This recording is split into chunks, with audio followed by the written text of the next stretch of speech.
खंदकों और गोलीबारी के साथ साथ यूक्रेन की जंग ड्रोन और हैकर्स के जरिए भी लड़ी जा रही है। यही वजह है कि यूक्रेन की सिक्योरिटी सर्विस ने अपनी टीमें फ्रंटलाइन पर भेज दी हैं। यहाँ उन्होंने एक ड्रोन को उस कैमरे पर हमला करने भेजा जिसे यूक्रेन की सेना के मूवमेंट को ट्रैक करने के लिए रूसी सैनिक इस्तेमाल कर रहे हैं।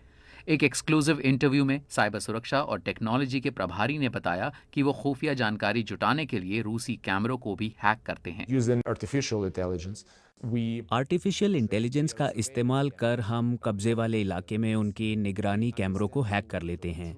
हम उनके सैनिकों का मूवमेंट जान जाते हैं। इस जानकारी का विश्लेषण करके हमें पता चल जाता है कि वो किस तरह के सैन्य हथियारों का इस्तेमाल किस दिशा में करने वाले हैं। direction. सिक्योरिटी सर्विस बूचा में हुए युद्ध अपराधों के लिए जिम्मेदार लोगों का पता लगाने के लिए भी आर्टिफिशियल इंटेलिजेंस का इस्तेमाल करती है। We use artificial intelligence as well, facial recognition. हम आर्टिफिशियल इंटेलिजेंस का भी इस्तेमाल करते हैं, फेशियल रिकग्निशन का भी। हमें कैमरों तस्वीरों से जानकारी मिलती है। फिर देखते हैं कि रूसी सैनिकों ने जो अलग अलग युद्ध अपराध किए उनमें कौन व्यक्ति दोषी था, किसने उनको खबर दी थी और गद्दार कौन था। आर्टिफिशियल इंटेलिजेंस का ये भी एक इस्तेमाल है। हमने इसके जरिए हजारों लोगों की पहचान की है। People that we've found exactly who they were. Technology शुरू से ही इस जंग में केंद्र में रही है। जंग के शुरुआती दिनों में रूसी मिसाइलों ने कीव के मुख्य टीवी टावर को निशाना बनाया था।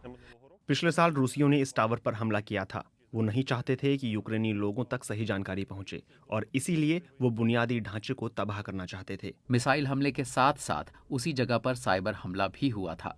साइबर डिफेंस के इंचार्ज विक्टर जोरा ने बीबीसी को दिखाया कि तभी से लगातार साइबर हमले होते रहे हैं।